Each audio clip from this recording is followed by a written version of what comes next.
Hello, everyone. I am Krandall Brantley for Buckeyes Daily. It is officially flip season. Flip season just continues for the Buckeyes.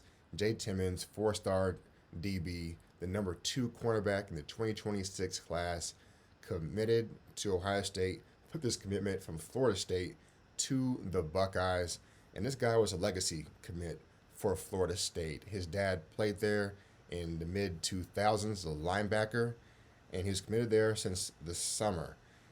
I know he plays for Pine Richland High School in Gibsonia in Pennsylvania, and his dad played in the NFL for 10 seasons in Pittsburgh for the Steelers, and he made a Pro Bowl in 2014. This guy has been building up and moving up the rankings as far as the rivals and recruiting rankings. And DB's coach, secondary's coach for Ohio State, Tim Walton, saw his progression throughout the senior season, and he wanted to make that commitment. And he told him, "Look, you are a priority for this class. We need you." And now they have two four-star corners in this class. He's going to play alongside Jordan Thomas from New Jersey. I know Michigan wanted him. He was a priority for them.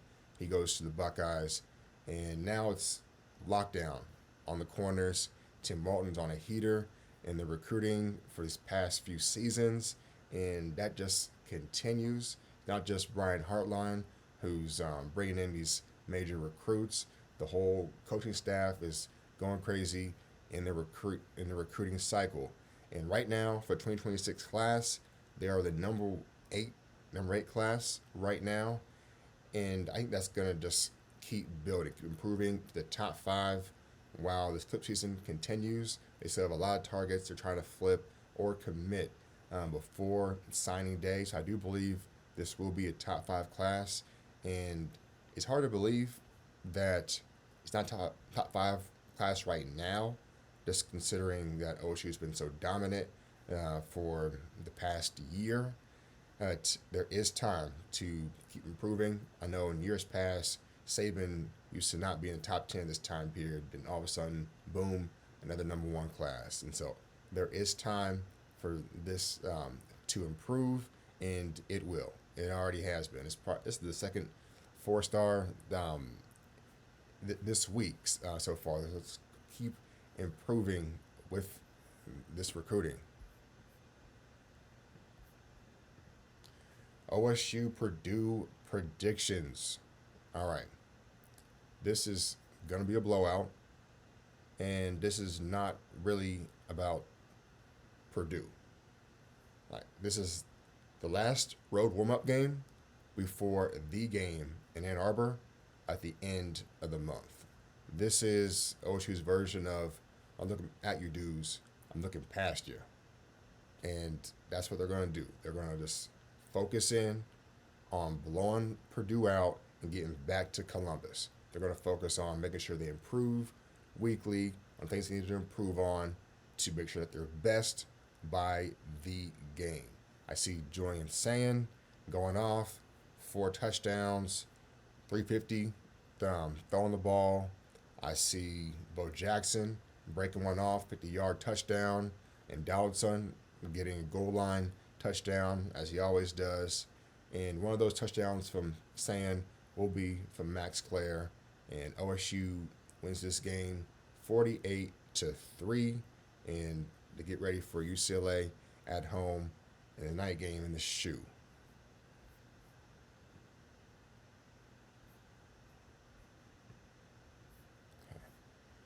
So, during a segment on the Big Play Cleveland show, it was mentioned that Ryan Day almost left Columbus, almost left the Buckeyes following the Michigan loss this past last season. And I can imagine it's probably no one probably felt worse than him following that loss. He was on the field, he was standing there, and he saw his players fighting because Michigan trying to plant a flag. I can't imagine how him and his family, what they've gone through following these losses the past few seasons, the hate mail and all of that. Can't imagine from that standpoint. And they did bounce back, and they won the Natty. And a lot of people do not want him gone. Obviously, um, this was I'd call that Michigan loss last year the most embarrassing.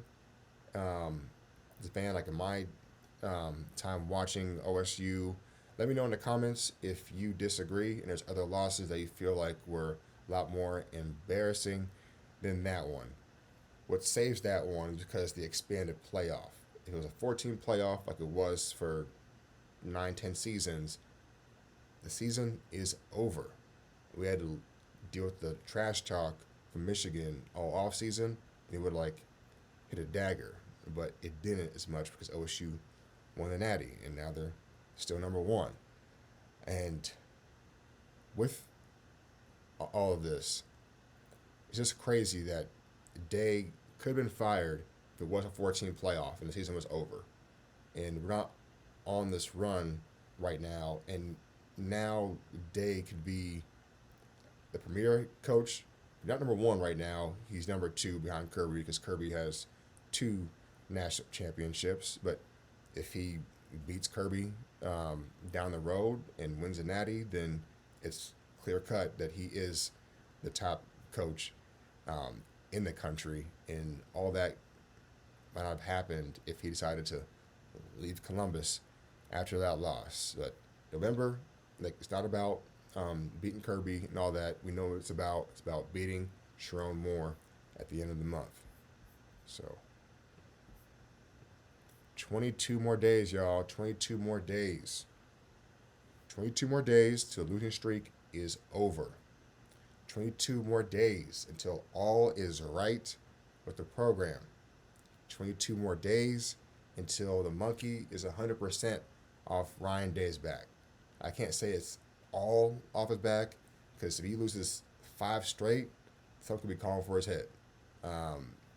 That what could happen. I don't think that's gonna happen because of what happened last year in the Natty, what they could do again this year. But who knows? So that could motivate this team as well again. Like, if they were to lose this year, would it motivate them again like last year to win it all? Like, would they still feel like defeated that they didn't get this one done?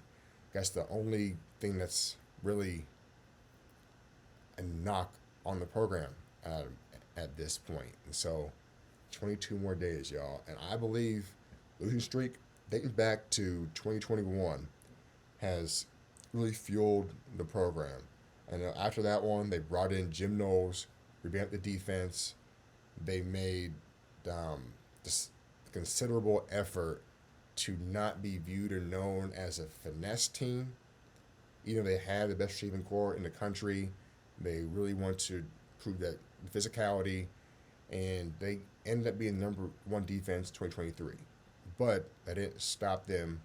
They didn't stop Michigan from winning the Natty. They didn't prevent that. And then that fuels the program again.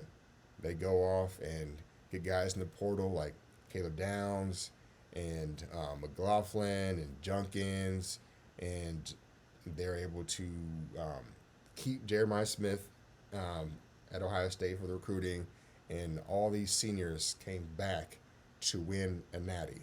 So all that has fueled them. But there's one piece left, and in 22 more days, they can finish that off. They can go ahead and say, look, these Natty rings can look a lot better with some gold pants. And so that's what can happen in 22 more days.